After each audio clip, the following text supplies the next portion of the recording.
بھٹی صاحب سے کرتے ہیں پہلا سوال۔ بھٹی صاحب، آپ سے پوچھا گیا وفاقی حکومت کے اخراجات میں 14% اضافہ ریکارڈ کیا گیا ہے، تو کیا کفایت شعاری صرف عوام کے لیے؟ جی بالکل، کفایت شعاری صرف عوام کے لیے ہے، مہنگائی صرف عوام کے لیے ہے، بے روزگاری صرف عوام کے لیے ہے، قدم قدم پر چھتر صرف عوام کے لیے ہیں، قوم قربانی کے لیے تیار رہے یہ صرف عوام کے لیے ہے، اور چند تقریریں، چند رٹے رٹائے جملے کے پھر سے ہم ترقی اور خوشحالی کی راہ پر چل پڑے، اور یہ وہ جھوٹ نہیں کہہ رہے ہوتے، یہ وہ اپنے بارے میں کہہ رہے ہوتے ہیں۔ یہ 10% جو ہوتا ہے، مثال کے طور پہ ایوان صدر کا بجٹ بڑا، وزیر اعظم ہاؤس کا بجٹ بڑا، اسپیکر، ڈپٹی اسپیکر اور سینٹ کے چیئرمین جو بہت ہی غالباً بڑے سفید پوش ہیں، وہ ان کی 19.5 لاکھ تنخواہیں، ججوں کی مرات بڑھیں، بیوروکریسی کی مرات بڑھیں، ارکان پارلیمنٹ کی اور پنجاب اسمبلی میں تو وزیروں کی تنخواہیں بڑھ گئیں، اور بڑے جو ہیں تاجر یا بڑے جو ہیں مگرمچھ وہ بھی فائدے لے رہے ہیں۔ آپ شوگر مافیا دیکھا ہے کہ شوگر مافیا والوں نے امپورٹ کی، ایکسپورٹ کی قیمت بھی بڑھائی، اور پھر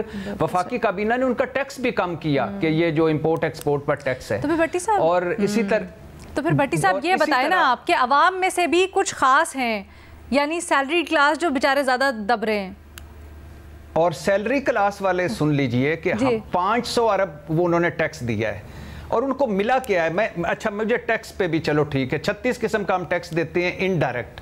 اب یہ جو ڈائریکٹ ہے سیلری کلاس پہ ٹیکس، اس کے بدلے میں مجھے کیا مل رہا ہے؟ میں جو سیلری پہ ٹیکس دے رہا ہوں، جان مال کا تحفظ، اچھا سکول، اچھا اسپتال، سستا فوری انصاف، یا کم از کم کسی سرکاری محکمے میں جاؤں تو مجھے عزت کے ساتھ پیش آیا جائے، میرے ساتھ کچھ بھی نہیں۔ تو یہ جو پاکستان ہے، میں پہلے بھی کہہ چکا ہوں، یہ پاکستان 10% کا ہے، ہم خواہ مخواہ ہیں 90% اس میں، اور یہ جو جمہوریت ہے ان کی سو کارڈ، یہ وہ بانج جمہوریت ہے جو 10% کو انڈے بچے دیتی ہے، ہمارے لیے بانج ہے بالکل، اور ہمیں کہتی ہے کہ بس آپ لائن میں لگے رہو۔ کس کی لائن میں؟ آخری 2 جملے، مجھے اس لفظ پہ تھوڑا سا اعتراض ہے، لیکن آپ کی بات بالکل صحیح ہے سر، بانج کے لفظ پہ مجھے تھوڑا سا اعتراض ہے، اچھا نہیں ہے، لیکن چلیں۔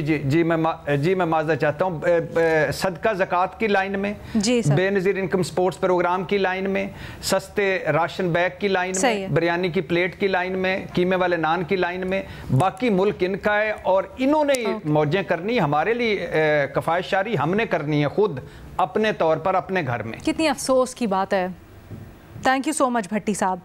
اچھا بے نظیر، آپ سے بڑا اہم ایشو پوچھا جا رہا ہے، بلوچستان میں انٹرنیٹ سروس معطل کی گئی ہے، اور یہ کہا جا رہا ہے کہ سیکیورٹی وجوہات کی بنا پر یہ سروس معطل کی گئی ہے۔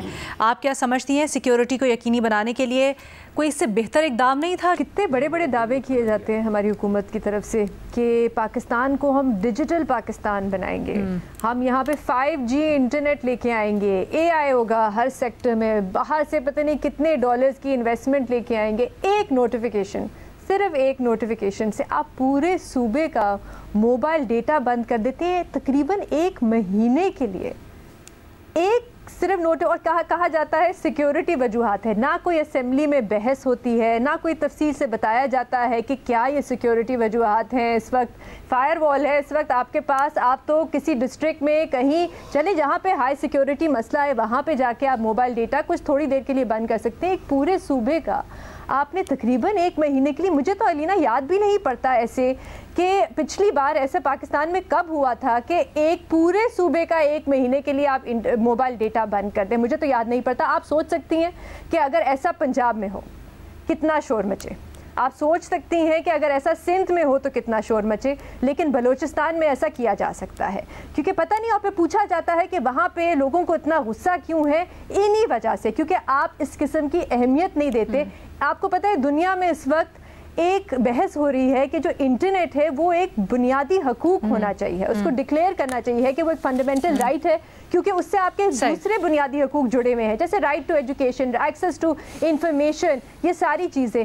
یہاں پہ آپ نے موبائل ڈیٹا بند کر دیا، کسی کی ایمرجنسی ہو، کسی نے ہسپتال جانا ہو، وہ جو طلبہ ہیں جو پڑھ رہے ہیں ان کے پاس کوئی ایکسیس نہیں۔ تو انینا مسئلہ صرف سمپل ہے کہ یہ جو ہائبرڈ نظام ہے ہمارا، یہ کسی کو جواب دہ نہیں ہے، اور پرابلم یہ ہے کہ یہ ہمارے جو سیاستدان ہیں یہ بالکل خاموش بیٹھے ہیں ان معاملات میں, یہ بالکل نہیں بولتے, خاص طور پہ جن کی حکومت ہے بلوچستان میں. بولے تو تھے بے نظیر, جب ایکس کے اوپر پابندی لگی تھی اس کے اوپر بولے تھے کہ بھائی سیکیورٹی وجوہات ہے, اس کے اوپر جواز پیش کرتے رہے تھے, وہ بھی 1 سال تک پابندی لگی رہی, 1.5 سال تک, اور ہمیں پتہ نہیں تھا. پھر اچانک سے کھل بھی گیا, پھر سیکیورٹی ختم ہو گئی, حل بھی ہو گیا, اچانک سے سیکیورٹی تھریٹ سارا ختم ہو گیا. مجد صاحب, سوال یہ بھیجا گیا کہ ستھرا پنجاب پروگرام کے تحت گھروں اور کاروبار کے لیے صفائی فیس کی تجویز دی گئی ہے. 500 سے 5,000 روپے کے درمیان فیس رکھنے کا ارادہ ہے. کیا یہ اچھا قدم ہے؟ دیکھیے, یہ جو اس طرح کے اقدامات ہوتے ہیں, ایک تو یہ کہ ان کی امپلیمنٹیشن میں پرابلمز ہوتی ہیں. اب مجھے نہیں پتا کہ ان کا بیسک پروگرام کیا ہے, اور اس کا ہمیں دیکھنا پڑے گا سال بھر اگر دیکھیں کہ واقعی یہ امپلیمنٹ, مجھے اس کے امکانات کم نظر آتے ہیں کہ کیونکہ عام طور پہ آپ جتنی اسکیمز اٹھا لیں, اس طرح کی جتنی اسکیمز ماضی میں اٹھا لیں, ابھی جیسے بے نظیر انکم سپورٹ پروگرام کی بات ہو رہی تھی, اس سے پہلے مسلم لیگ نون کے ہی دور میں یلو کیب اسکیم لائی گئی, ان ساری چیزوں میں ہمیشہ یہ چیزیں جو ہوتی ہیں وہ کچھ نہ کچھ پرابلمز ہوتی ہیں. ہم بیسک پالیسی ستھرا پنجاب اس طرح کی, وہ نام ٹھیک ہے, وہ تو اس میں کوئی حرج نہیں ہوتا اس میں, لیکن یہ کہ سب سے پہلے تو دیکھنا یہ کہ ٹرانسپیرنسی جو آپ کا سب سے بڑا ہر اسکیم میں ایشو رہا ہے, وہ ٹرانسپیرنسی کا رہا ہے کہ آپ اگر واقعی یہ ٹرانسپیرنٹ رہتا ہے, یہ ساری چیزیں ٹرانسپیرنٹ رہتی ہیں, تو ہمیں پھر میرا خیال ہے اتنی جلدی ہم کوئی ججمنٹ نہیں دے سکتے. At least we have to wait for a year کہ اس سال میں, اور اس سال میں ہم 1 سال بعد ری اسیس ضرور کرنا چاہیے پروگرامز کو کہ یہ پروگرام کامیاب چل رہا ہے, نہیں چل رہا, تو اس کو ابنڈنٹ 2 چیزیں, ایک ٹرانسپیرنسی, دوسری کرپشن, ان 2 چیزوں کا اگر خیال رکھے تو شاید اس کے نتائج بہتر آ سکتے ہوں گے, لیکن ری اسیس ضرور کرنا چاہیے. ٹھیک ہے, آگے بڑھتے ہیں. جی صاحب کے لیے سوال آیا ہے. فافن کی رپورٹ کے مطابق عام انتخابات 2024 سے متعلق آدھے سے زائد انتخابی درخواستوں پر فیصلے التوا کا شکار ہیں. سر, کیا رائے آپ کی اس کے اوپر؟ فافن نے بڑی اچھی رپورٹ دی ہے, اور بڑا انفارچونیٹ ایک پکچر ہے جو پاکستان کی ڈیموکریسی کا ایک ایلیمنٹ الیکشن کا پروسیس ہے, وہ اس کو ریپرزینٹ کرتا ہے, اس کو ہائی لائٹ کرتا ہے. اور جس طرح کے الیکشن ہوئے تھے 8 فروری 2024 کے, وہ میرے اور آپ کے سامنے ہیں. لیکن انتخابی عذرداریاں یہ سب سے اہم ہے.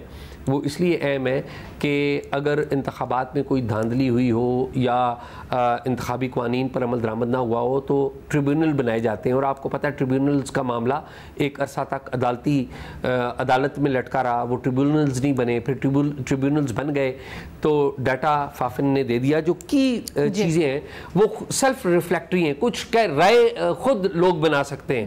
میں رائے نہیں دوں گا, فیکٹس 2-3 بیان کر دوں گا, ڈیٹیلز میں نہیں جاؤں گا. جو ہائی لائٹڈ فیکٹس ہیں وہ کیا ہیں؟ ایک تو یہ کہ 374 انتخابی عذرداریاں فائل ہوئی تھیں, جن میں سے قومی اسمبلی کے 124 حلقوں کے اوپر 374 میں سے قومی اسمبلی کے 124 حلقوں کے اوپر انتخابی عذرداریاں فائل ہوئی تھیں. اور آپ کو پتہ ہے کہ 364 جو قومی اسمبلی کی نشستوں میں سے صرف 124 کے اوپر فائل ہوئی تھیں. باقی عذرداریوں میں سے 171 جو ہیں وہ صوبائی اسمبلیوں کی, جو 250 ہیں وہ صوبائی اسمبلیوں کے اوپر عذرداریاں فائل ہوئی تھیں.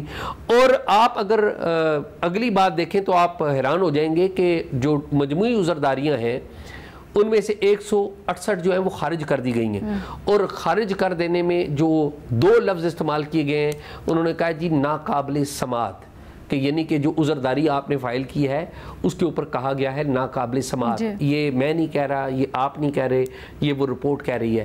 تو جس طریقے سے عذرداریاں تاخیر کا شکار ہوئی ہیں, اور آپ کو پتا کہ ایک ٹائم طے ہے کہ آپ نے اس ٹائم کے اندر انتخابی عذرداریاں نمٹانی ہیں, وہ ٹائم بھی گزر گیا ہے. تو یہ ریفلیکٹ کرتا ہے کہ کس طریقے سے پاکستان میں جمہوریت کا ایک ایلیمنٹ الیکشن, اور الیکشن کے بعد انتخابی عذرداریاں ہوتی ہیں, وہ سارا بریک ڈاؤن ہو چکا ہے.